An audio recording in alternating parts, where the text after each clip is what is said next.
Hi guys, welcome back to the channel. Previous lecture में हम लोगों ने डिस्कस किया था सेटलमेंट और सिंकिंग ऑफ सपोर्ट्स जो हमारा इंडिटरमिनेट बीम में होगा या कॉन्टिन्यूअस बीम में होगा तो उसका इफेक्ट क्या पड़ेगा स्ट्रक्चर पे। ठीक है, तो एक और प्रॉब्लम देखते हैं हम लोग और उसको थोड़ा अच्छे से समझने की कोशिश करते हैं। तो will directly come to the problem.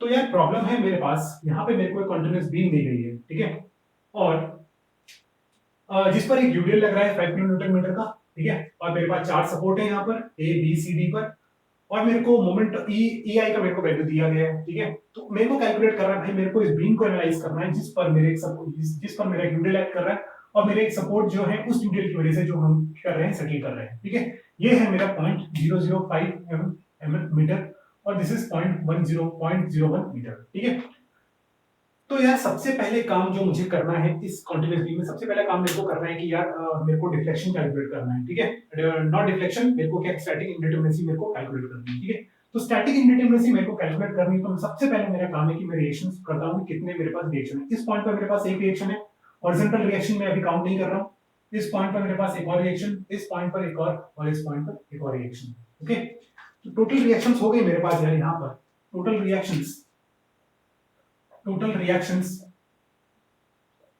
वो हो गई मेरे पास इक्वल्स टू 4।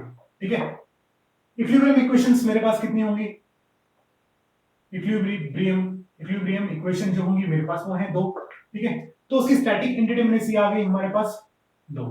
ठीक है, और अगर हम देखें यार इसमें जो डिस्प्लेसमेंट कंपोनेंट जो हमारे रिलीज हो रहे हैं वो कितने हो रहे हैं, यहां पर एक डिस्प्लेसमेंट कंपोनेंट रिलीज हो रहा है और इस पॉइंट पर भी एक डिस्प्लेसमेंट कंपोनेंट रिलीज हो रहा है। तो डिस्प्लेसमेंट कंपोनेंट रिलीज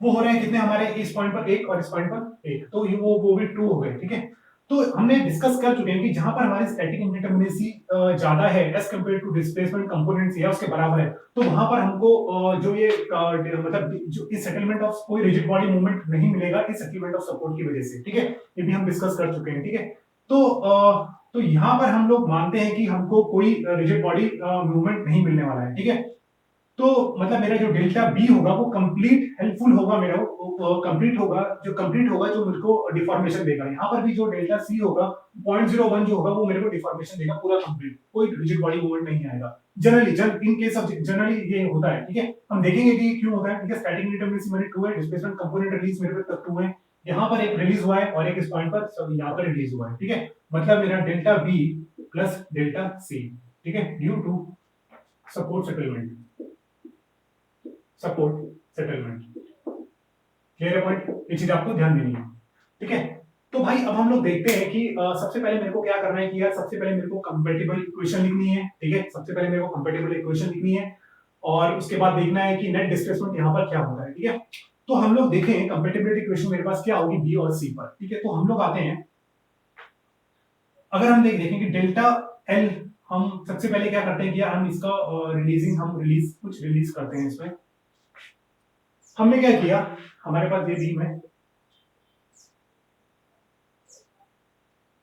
ठीक है, रिलीजेस आपको ऐसे चूज करने की जिससे आपको क्वेश्चन सॉल्व करने में थोड़ा आपको इजी रहे। ठीक है, तो ये इसमें यूडीएल लग रहा है, क्लियर है, और यहां पर एक हमने रिलीज किया है वर्टिकल डायरेक्शन बीबी को और इस पॉइंट पर भी एक रिलीज किया है हमने, this is my coordinate 1, this is my coordinate 2।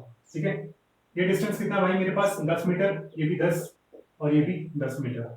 ठीक है, ये यूडीएल है पाइप का। ठीक है, तो यहां पर मैंने ये अपने सिस्टम में ये चीज हमने रिलीज कर दी है, क्लियर है पॉइंट। ठीक है, तो मैं अगर देखूं तो मेरे पास अगर मैं कंपैटिबल इक्वेशन बनाऊं, अगर मैं लिखूं delta 1 L due to load, delta 1 इस पॉइंट पर ड्यू टू लोड क्या है हमारा यहाँ पे यूडीएल है, उसकी वजह से जो डिफ्लेक्शन होगा, plus delta 1 1 into VB plus delta 1 2 into में VC is equals to delta net at B, ये लिख सकते हैं। अभी डेल्टा नेट एट बी क्या होगा वो देखते हैं। ठीक है, और सेकंड इक्वेशन हम लोग लिखेंगे delta 2 L plus delta 1 1 VB plus delta 2 2 VC is equals to delta net at C, clear है पॉइंट। ठीक है, अगर मैं इस डेल्टा नेट और डेल्टा नेट बी और डेल्टा नेट सी अगर मुझे कैलकुलेट करना है, वैसे तो हम लोग ऑलरेडी डिस्कस कर चुके हैं यहाँ पे स्टैटिक इंफिनिटी टू है, मेरे डिस्प्लेसमेंट कंपोनेंट भी मेरे दो रिलीज हैं, ठीक है। अगर डिस्प्लेसमेंट कंपोनेंट मेरे तीन होते, ठीक है, लेट अस सपोज ये सपोर्ट भी सेटल कर रहा होता, तो यहाँ पे चांसेस थे कि ये कुछ मेरे पास रिजिड बॉडी मूवमेंट भी आता सपोर्ट के सेटलमेंट होने की वजह से, ठीक है। बट यहाँ पर स्टैटिक इंडिटरमिनेसी और मेरे डिस्प्लेसमेंट कंपोनेंट बराबर है, तो जनरल जो भी मेरे को जो सेटलमेंट ऑफ सपोर्ट की वजह से सिर्फ मेरे को डिफॉर्मेशन मिलेगी, ठीक है। एक बार देख लेते हैं यार उस चीज को भी। ये मेरे पास स्ट्रक्चर है, फ्री स्ट्रक्चर, ठीक है, ए बी, ठीक है। दिस इज, ये कंडीशन तब है जब कोई नो स्ट्रेस, ठीक है, नो स्ट्रेस जनरेटेड, ठीक है। ये मेरी सिंपल एक बीम है जिसमें मैंने कुछ रिलीजेस कर दी, मैं इसमें लोड नहीं लगा रहा हूं, मैं सिर्फ इसमें सेटलमेंट ऑफ सपोर्ट दिखाऊंगा, ठीक है। ये दिखाने के इस पर्पस से कि कुछ रिजिड बॉडी मूवमेंट हो रहा है कि नहीं हो रहा है, ठीक है, वो चेक करेंगे हम लोग, ठीक है। तो इस कंडीशन में मेरे पास कोई स्ट्रेस जनरेट नहीं हुआ भाई, ठीक है, क्योंकि सिंपल बीम मैंने ले ली, ठीक है। और कोई अभी मेरे पास ए और डी पॉइंट पर मेरे पास कोई मतलब सेटलमेंट ऑफ सपोर्ट्स तो है नहीं, ठीक है, जो इस स्केल लोडिंग एक्ट करे। तो मैंने क्या किया यार कि मैंने अब मुझे एक्चुअल मेरे पास जो कंडीशन थी वो सपोर्ट था मेरे पास, यहाँ पर कुछ डेल्टा बी लग रहा है और इस पॉइंट पर कुछ डेल्टा सी लग रहा है, ठीक है। तो ये इंडिटरमिनेट स्ट्रक्चर है, तो इसकी वजह से कुछ ना कुछ स्ट्रेसेस तो जनरेट होंगे भाई इस तरफ, ठीक है। तो ये चांसेस है कि ये बीम कुछ ऐसा डिफ्लेक्ट कर जाए,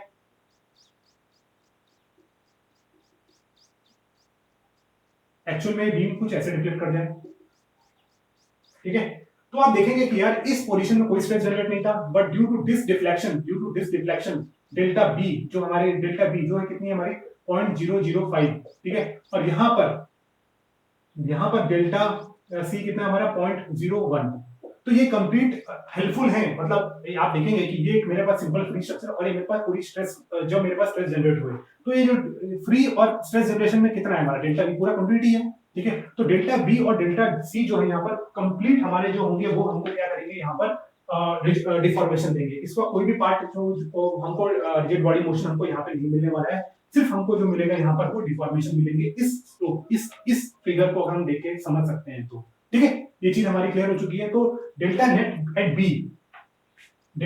बी अगर हम लोग देखें तो वो हमारा हो जाएगा भाई कितना -0.005, ठीक है। माइनस क्यों? क्योंकि हमारा यूनिट कोऑर्डिनेट डायरेक्शन अपवर्ड है और जो हमारा डिफ्लेक्शन है वो हमारा नीचे को है, ठीक है। सिमिलरली अगर हम डेल्टा नेट एट सी देखें तो वो है हमारा कितना -0.001। अगर यहाँ पर ये डी भी सेटल कर रहा होता तब यहाँ पर हमें कुछ ना कुछ हमें रिजिड बॉडी मूवमेंट हमको देखने को मिलता, ठीक है। तो ये चीज आपको ध्यान रखनी है। जनरली बुक्स में डायरेक्टली आपको ये चीज गिवन होती है, बट इस चीज को समझना आप लोगों के लिए जरूरी है, क्योंकि कहीं कहीं पर आपको जब डिस्प्लेसमेंट कंपोनेंट अगर आपको ज्यादा मिल जाए तो वहां आपको थोड़ा प्रॉब्लम आ सकती है, ठीक है। तो उस चीज को समझने के लिए हमने ये चीज समझी है। तो अब हमारा सबसे पहला काम है भाई डेल्टा 1 एल कैलकुलेट करना, डेल्टा 2 एल कैलकुलेट करना, और डेल 1 डेल 2 1 और डेल 2 2, ठीक है। तो आते हैं भाई अब हम लोग कैलकुलेशन पे, ये चीज हम लोग समझ चुके हैं अच्छे से। तो अगर हम लोगों को कैलकुलेट करना है भाई तो सबसे पहले हम लोग क्या करते हैं, इसकी तो कोई जरूरत नहीं है हमें। तो सबसे पहले हमको चाहिए भाई यहाँ पर एक हमने डायग्राम और बना लिया है, यहाँ पे एक हमारा यूनिट लोड लग रहा है, ठीक है। सबसे पहले हमारे पास हमको टेबल्स फॉर्म कर दी है, ड्यू टू एक तो हमारे एक्चुअल लोड की वजह से m, ठीक है। एक तो जब यूनिट लोड हमारा m1 पर एक्ट कर रहा है और एक जो हमारा m2 पर एक्ट कर रहा है, ठीक है। मेंबर है हमारे पास कितना, ये हमारा b है, this is c, this is d, ठीक है। एक बार मेंबर ले लिया हमने ab, दूसरी बार ले लिया हमने bc, तीसरी बार हमने ले लिया cd, क्लियर है पॉइंट, ठीक है। तो सबसे पहले मैं देखता हूं कि भाई ये यूडीएल है, इस पॉइंट पर यूडीएल लग रहा है, तो यूडीएल के कारण सिर्फ यहाँ पर एक सिमेट्रिकल स्ट्रक्चर बन गया है। तो 5 into 10 अगर हम लोग करते हैं, 5 into 30 अगर हम लोग करें, 5 into 30 तो ये कितना हो गया आपका 5 into 30 150 डिवाइड बाय 2। तो यहाँ पर हमको मिलेगा इस पॉइंट पर 75 किलो न्यूटन और इस पॉइंट पर भी 75 किलो न्यूटन, क्लियर पॉइंट, इसमें कोई डाउट नहीं होना चाहिए, ठीक है। हमने सिंपली क्या किया है कि हमने अभी हम इस स्ट्रक्चर को हमने फ्री कर दिया है, ठीक है। और यहाँ पर हम यूडीएल का इफेक्ट देख रहे हैं, बेसिकली हम डेल्टा 1 कैलकुलेट कर रहे हैं एट पॉइंट बी और सी पर कैलकुलेट कर रहे हैं जब हमारा ड्यू टू दिस यूडीएल कितना आएगा, ठीक है। तो हमने उसके लिए हमको क्या चाहिए भाई, सबसे पहले हमको m चाहिए, ठीक है। तो m अगर हम लोग कैलकुलेट करें यार यहाँ से, तो यहाँ पे हमारे पास अगर हम इस सेक्शन से चलता हूँ मैं एट डिस्टेंस ऑफ x पर, हमको m क्या मिलेगा भाई, ab पर हमको मिलेगा 75 into x minus of 5x² upon में 2 ये वैल्यू मिलने वाली है। इसको हम और शॉर्ट लिख सकते हैं 75x minus of 2.5x²। Clear है पॉइंट ये चीज, ठीक है। और अगर हम BC पर आते हैं, BC पर अगर हम लोग आते हैं तो BC पर हमको मिलता है at a distance of x अगर हम लें तो BC पर हमको क्या मिलेगा 75 into 10 plus x 75 into 10 plus x minus of 10 into 5 50 जो ऐड करेगा वो यहाँ से 5 पर ऐड करेगा और ये कितना होगा 50x दिस इज 50 ठीक है this is 10 into 5 50 into minus 50 into x plus 5 minus of 5x² over में 2 यही वैल्यू होगी, ठीक है। इस यूटेल का इस पोर्शन वाले यूटेल का सेंटर पर लोड लगेगा 50 का 10 into 50 कितना 5 plus x पे, ठीक है, और minus 5x² by 2।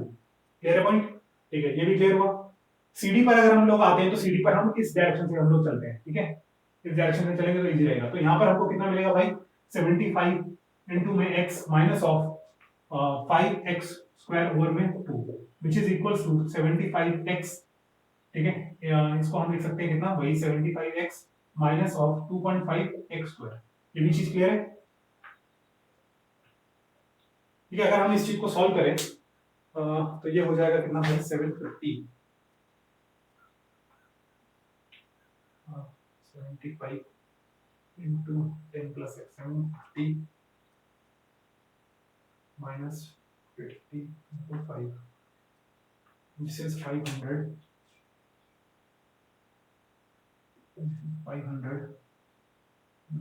plus 75 minus 25x minus of 2.5x², ठीक है, ये वैल्यू आ रही है, ठीक है, ठीक है। अगर और इसी तरीके से अगर हम लोग m1 कैलकुलेट करें, m1 के लिए मैंने क्या किया भाई यहाँ पर मैंने लोड लगा दिया 1 का, ठीक है, 1 का लोड लगाया। ये डिस्टेंस कितना है मेरे पास भाई 10 है, ये भी 10 है और ये भी 10 है, ठीक है। तो ये यहाँ पर कितना हो गया आपका 20/30 2/3 और इस पॉइंट पर कितना हो गया आपका भाई 1/3 डाउनवर्ड डायरेक्शन में, ठीक है, 2/3 और 1/3। तो अगर हम लोग कैलकुलेट करें 2/3 अगर हम लोग कैलकुलेट करें तो ये वैल्यू जो हमारी होती है 0.66 और ये 0.33। तो m1 अगर हम लोग कैलकुलेट करें भाई इस डायरेक्शन से अगर हम लोग चलते तो हमको वैल्यू मिलेगी at a distance of x पर this value will be 0.66x ये वैल्यू मिलेगी, ठीक है। फिर हम लोग इस पॉइंट पर आते हैं at a distance of x, तो यहाँ पर हमको क्या मिलेगा 1 into x minus of 0.66x plus 10 ये वैल्यू मिलेगी।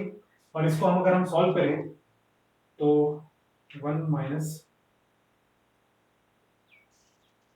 0.66 this is 0.33x माइनस में 6.66, ठीक है, ये इक्वेशन मिलेगी, क्लियर पॉइंट। और इसके लिए अगर हम इस डायरेक्शन से चलें यहाँ से तो ये BC के लिए हमको मिलेगी वैल्यू, ठीक है। और अगर हम लोग CD के लिए देखें, CD के लिए हमको मिलेगा कितना वैल्यू माइनस में -0.33 इंटू में x ये मिलेगी। तो भाई यहाँ से हमने क्या किया, हमने m1 भी कैलकुलेट कर लिया कि जब हमारा यूनिट लोड हमारा 1 पे ऐड कर रहा है तो उसकी वजह से हमको क्या मोमेंट मिल रहे हैं इस बीम पर, ठीक है, यही हमारा पर्पस है कैलकुलेट करने का। उसके बाद हम लोग m2 पर आते हैं। m2 पर जब हम लोग आए m2 पर हम लोग आए तो m2 को लिए हमको चाहिए कि यहाँ पर जो हमारी बीम है this is 10 this is b this is c, यहाँ पर यूनिट लोड लग रहा है हमारा, ठीक है, यूनिट लोड 1 किलोमीटर का इस पॉइंट पर लग रहा है। तो ये डिस्टेंस ये कितना हो जाएगा भाई आपका 2/3, ये हो जाएगा आपका कितना 1/3। तो इस डायरेक्शन से अगर हम लोग चलते हैं तो हमारे पास कितना मिलता है भाई हमको -0.33x ये मिलेगा, ठीक है। BC के लिए अगर हम लोग देखें तो हमको मिलेगा कितना -0.33x प्लस 10 ये मिलेगा, ठीक है। और अगर हम इस पॉइंट अगर यहाँ लास्ट के लिए चले तो उसके लिए हम लोग डायरेक्शन से चलते हैं तो इसके लिए मिल जाएगा कितना भाई -0.66x ये मिलेगा, ठीक है। तो ये हमने कैलकुलेट कर लिया भाई M1 M capital M M1 और M2, ठीक है। तो भाई अब हमको कैलकुलेट करना है क्या है, डेल्टा वन हमको कैलकुलेट करना है, ठीक है। तो डेल्टा वन एल के लिए अगर मैं क्या करूंगा, मैं भाई ये वाले दो टर्म्स का मल्टीप्लिकेशन करूंगा। इसका मतलब क्या होता है कि this 0 to L to M1 into में M डॉट dx ओवर में dl, ठीक है। तो मैं इसको इंटीग्रेट करूंगा। पहला इंटीग्रेशन मेरा जाएगा 0 टू 10, दूसरा भी मेरा जाएगा 0 टू 10 और तीसरा भी जाएगा 0 टू 10, ठीक है। तो अगर मैंने इसको इंटीग्रेट किया तो यहां से मेरे पास वैल्यू मिलती है m1 कितना है मेरे पास, अगर मैं कैलकुलेट करें हम लोग इसको, तो 0 टू 10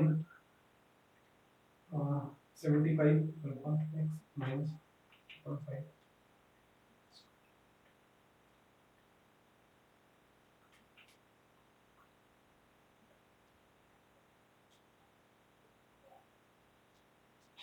तो सबसे पहली वैल्यू मिल रही है मेरे को -2487.5 ओवर में ई आई प्लस नेक्स्ट जो मल्टीप्लाई करना है वो इन दो को मल्टीप्लाई करना है, तो इसको भी हम लोग इंटीग्रेट कर लेते हैं।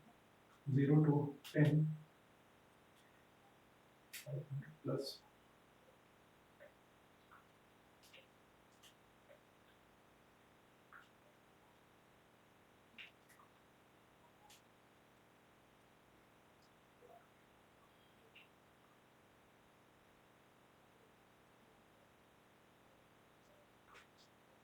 यहाँ से ये वाली वैल्यू भी मिल रही है हमको 27092 ओवर में ई आई, ठीक है, प्लस लास्ट वैल्यू कितनी आएगी हमारी, अगर इसको भी इंटीग्रेट करते हैं तो 0 टू 10 75,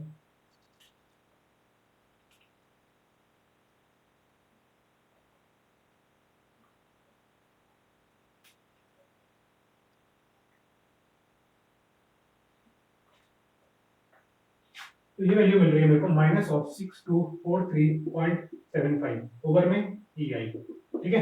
तो इस चीज को अगर हम लोग कैलकुलेट करें यार, तो ये 27092 माइनस 12487.5, तो ये कंप्लीट वैल्यू आ रही है आपकी माइनस ऑफ 45823.25 ओवर में ई आई, ठीक है। तो यहाँ से भाई ये मेरा डेल्टा वन एल कैलकुलेट हो गया। अगर ई आई को मेरे को, अगर मैं इसको मेरे को मीटर में अगर मैं चेंज करना है, तो ये ई कितना है मेरे पास 2 इंटू 10 की पावर 5 न्यूटन पर एम एम स्क्वायर, ठीक है। आई कितना है मेरे पास 1.35 इंटू 10 की पावर माइनस 3, और इसको मैं डिवाइड करूंगा 10 की पावर 3 न्यूटन में कन्वर्ट करने के लिए, और 10 की पावर माइनस 6 से किलोमीटर में कन्वर्ट करने के लिए, किलोमीटर में और मीटर में कन्वर्ट करने के लिए। तो 2 इंटू 10 की पावर 11 इंटू 1.35 इंटू 1.35 इंटू 10 की पावर माइनस 3 डिवाइड बाय 123, ठीक है। तो ये वैल्यू आ रही है मेरे पास कितनी, 27,000 किलो न्यूटन पर मीटर स्क्वायर, ठीक है। तो इस ई आई को अगर मैं डिवाइड कर दूं यार इस चीज से, तो 45823.25 डिवाइड बाय 278,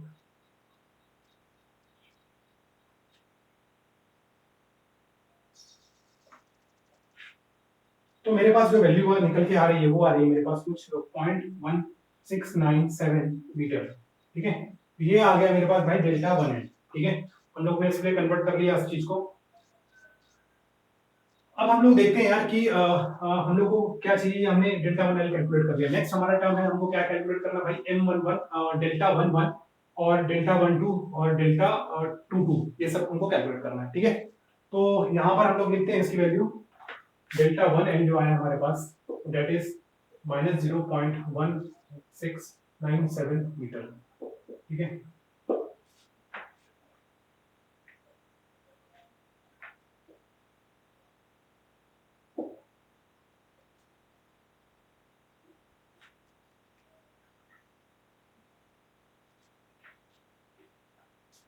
ठीक है, तो अब हम लोग कैलकुलेट करते हैं कि भाई हमारा डेल वन वन कितना आने वाला है, ठीक है। डेल वन वन अगर del one one del two L पहले कैलकुलेट कर लेते हैं, डेल टू एल एक बार कैलकुलेट कर लेते हैं। तो डेल टू एल कैलकुलेट करने के लिए भी यार मेरे को इंटीग्रेशन, ठीक है, इसको फिर से सॉल्व करना है। 0 to 10 75 alpha x minus 2.5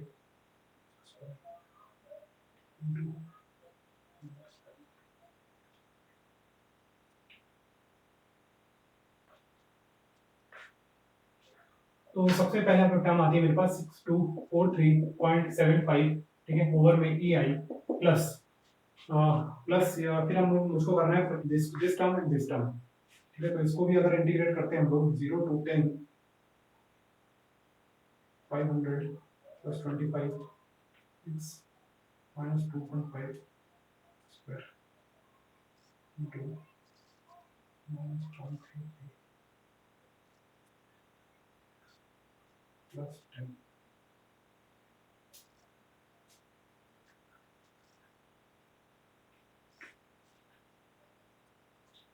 This value is coming minus 2,51831.25.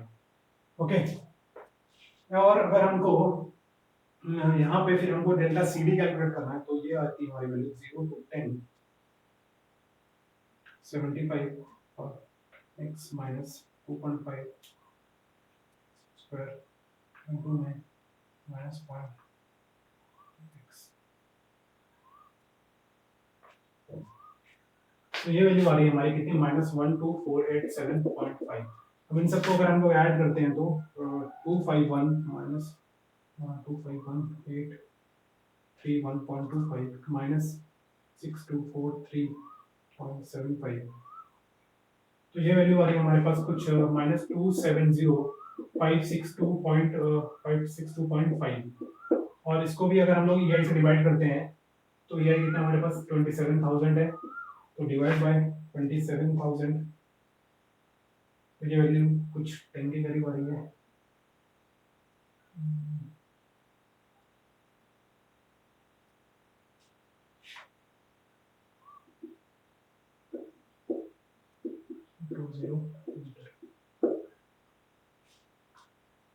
एक बार इसका आंसर चेक करें अगर हम लोग, तो कितना आ रहा है इसका आंसर अगर हम लोग देखें।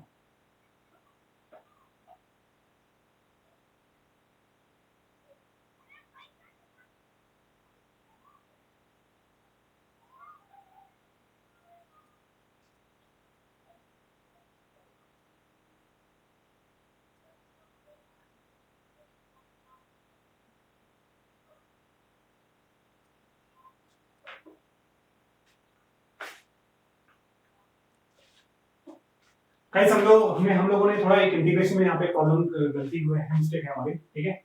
इन दो का टर्म का इंटीग्रेशन जो b और c का आएगा, ये टर्म हमको चेंज करना है। तो अगर हम लोग इसको इंटीग्रेट करते हैं तो हमारे पास जो वैल्यू आती है 0 टू दिस bc टर्म को अगर हम bc पे इंटीग्रेट करते हैं तो 0 to 10 500 plus 25 of x minus 2.5 square into minus 0.33 for x plus 10।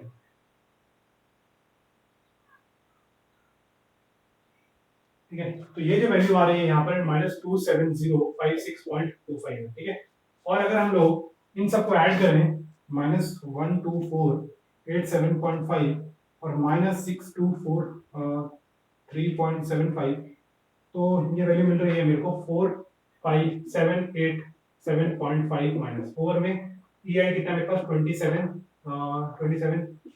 2,70,000 divide by 27000, तो ये वैल्यू मिली, ये वैल्यू भी आ रही है मेरे पास कितनी, माइनस ऑफ 0.169, ठीक है, 169 मीटर।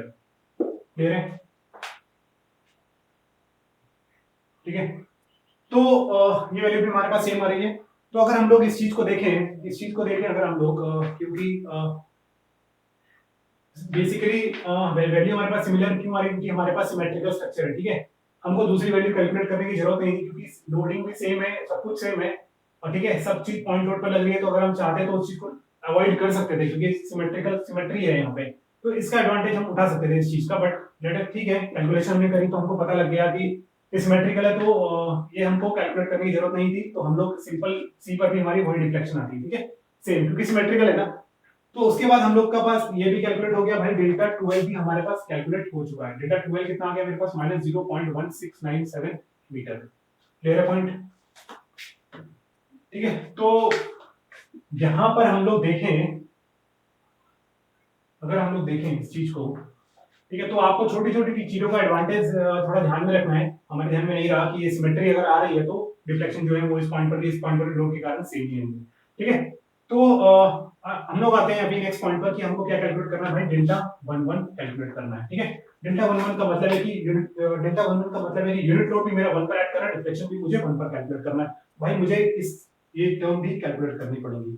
0 to 10 अगर हम इंटीग्रेट करें इसको, और ये जैसे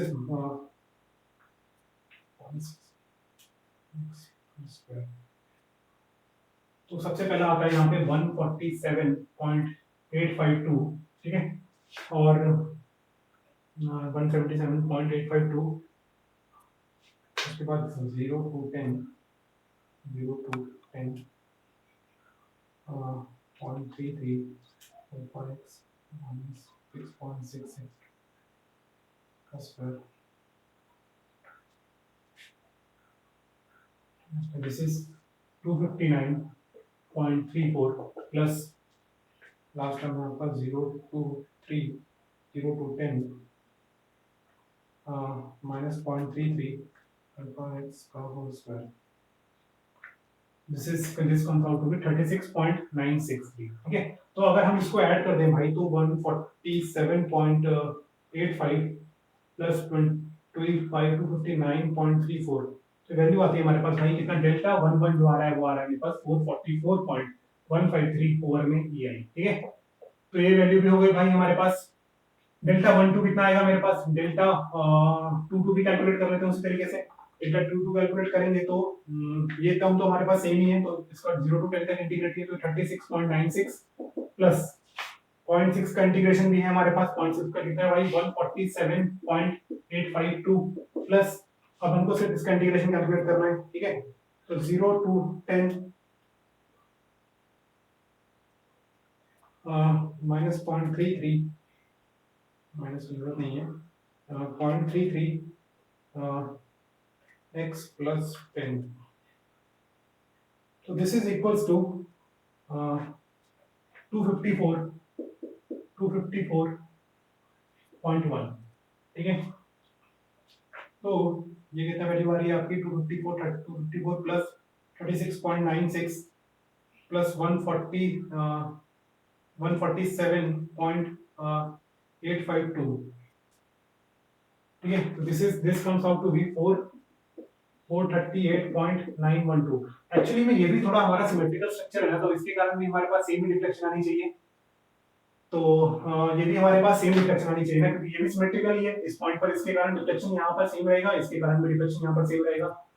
तो ये चीज भी हमारे पास सेम ही होनी है, तो ये वैल्यू भी आई होप सेम ही आने। तो मिस्टेक हम लोग शायद इस चीज में करनी है, इंटीग्रेशन ऑफ अगर हम लोग करें 0.33 0.10 0.333 for x minus 6.666 259। तो गाइस थोड़ी बहुत मिस्टेक हो सकती है, वैसे तो सिमिलर वैल्यू आनी चाहिए, ठीक है। तो हम इसको 444 ही लिख लेते हैं यहाँ पर, क्योंकि सिमेट्रिकल स्ट्रक्चर है ना यार, हमको इस पॉइंट पर लोड के कारण भी यही वैल्यू आनी है, ठीक है। क्योंकि यहाँ पर थोड़े से टर्म मिस हो रहे हैं, 0.33 जैसे हमने कहीं पे 0.33 है, कहीं पे 0.33 है, तो उस वजह से शायद हो सकता है कि डिफरेंस आ रहा हो, ठीक है। तो लेट अस सपोज हमने डेल्टा 2 भी हमारा यही सेम ही आएगा, ठीक है। और डेल्टा 12 अगर हम लोग कैलकुलेट करें, डेल्टा 12 अगर हम लोग कैलकुलेट करें तो वो हमारा थोड़ा सा अलग होगा। So this is 0, this is 10, this is 10, this is 0.66 for x into में 0.33 for x. This comes out to be 73.926 plus then this term, ये term लेंगे हम लोग, तो 0, this is 10, this is 0.333 alpha x minus 6.66 into में minus 0.33 alpha x plus 10, this comes out to be 240.55, ठीक है। Plus then this term, अगर इस टर्म का इंटीग्रेशन लेंगे तो ये भी हमारे पास वैल्यू है, उसका इंटीग्रेशन ऊपर ही कर चुके हैं, तो ये वैल्यू कितनी आती है भाई हमारी 73.926, ठीक है। तो प्लस 73.926 इंटू 2 अगर हम लोग करते हैं तो हमारे पास डेल्टा 1 2 जो आता है वो हमारे पास आता है 388.412 ओवर में ई आई। ठीक है, ये भी ओवर में ई आई, दिस इज ओवर में ई आई। तो क्लियर है पॉइंट। तो हम लोगों ने ये सब चीजें कैलकुलेट कर ली है। अभी इसको हमको वैल्यू इक्वेशन में पुट करनी है और आंसर कैलकुलेट करना है कि भाई हमारा आंसर कितना आता है। ठीक है, तो इस चीज की हमें जरूरत नहीं है अभी। देखेंगे अगर कुछ आंसर में कुछ डेल्टा वन कितना है हमारा 44.153 ओवर में ई आई। डेल्टा 1 2 है हमारा कितना 388.412। डेल्टा 2 2 है सिमिलर 444,153 ओवर में ई आई। क्लियर है। तो इस चीज को अगर हम हटाते हैं अभी तो अपनी इक्वेशन में अगर हम लोग वैल्यू डालते हैं, इक्वेशन थी हमारे पास भाई कितना डेल्टा 1 एल हमारे पास जो इक्वेशन था वो कितना हमारे पास 0.1697। ठीक है, माइनस साइन क्योंकि कोऑर्डिनेट के अपोजिट, प्लस डेल 11 कितना भाई हमारे पास 444.153 इनटू में वीबी। ठीक है, ओके, प्लस डेल 12 कितना भाई 338.412 EI, ये भी EI, और ये इनटू में BC बराबर कितना होगा, इस पॉइंट पर डिफ्लेक्शन कितना था हमारा B पर, इस 0.005। ठीक है, ये कंप्लीट होगा, ये भी हम डिस्कस कर चुके हैं। नेक्स्ट जो है हमारे पास कितना है भाई माइनस 0.1697 नेक्स्ट इक्वेशन, प्लस ये कितना है हमारे पास 388.412 VB ओवर में EI, प्लस ये कितना हमारा 444.153 ओवर में EI इनटू में BC इज इक्वल्स टू, ये रहेगा हमारा कितना 0.01, ये भी विद माइनस साइन। ठीक है, क्योंकि डाउनवर्ड डायरेक्शन में है ना कोऑर्डिनेट के, तो माइनस साइन के साथ रहेगा। क्लियर है पॉइंट। तो अगर हम लोग इस इक्वेशन को लेके जाए, अगर हम इसको इधर लेके जाते हैं तो हमारे पास वैल्यू कितनी मिलती है हमको, तो ये वैल्यू मिल जाएगी हमको कितनी 0.1697 माइनस 0.005। ठीक है, और इसमें अगर हम 2700 को मल्टीप्लाई कर लें EI को तो ये वैल्यू मिलती है 44 समथिंग, तो 444.153 VB plus 388.412 BC is equals to 444469। ठीक है, क्योंकि मैंने इसमें EI को भी उधर लेके गया और मल्टीप्लाई कर दिया। ठीक है, सिमिलरली अगर हम इस केस में भी जाएं, ये वैल्यू मिलती है हमको कितनी 0.1697 माइनस 0.01। ठीक है, SD इनटू 27 अच्छा 43119। ठीक है, minus 0.1697 plus 0.005 into 27,000 4469, and this is 0.1697 minus 0.01 into 27 3 4। ठीक है, ओके, ठीक है।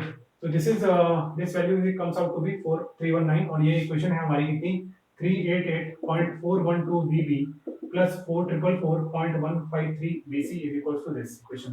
ठीक है, अगर अभी हम दोनों इक्वेशन को सॉल्व कर लें भाई, दोनों इक्वेशन को अगर हम लोग सॉल्व कर लें तो हमारे पास वैल्यू जो है 0.05.01,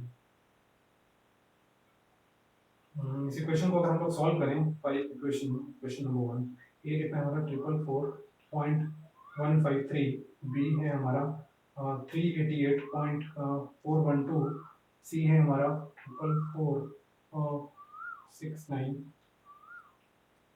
ठीक है, ये कितना है हमारा 388.42, बी है हमारा 444.153, सी है हमारा 43119।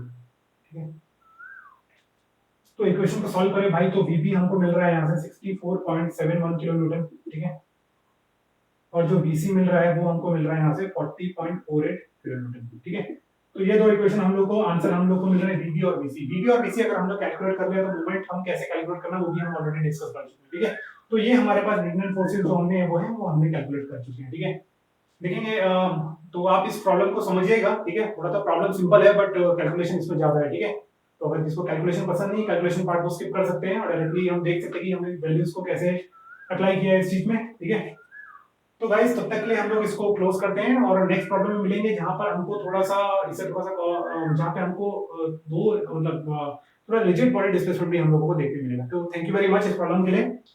तो नेक्स्ट लेक्चर में मिलते हैं हम लोगों से। बाय।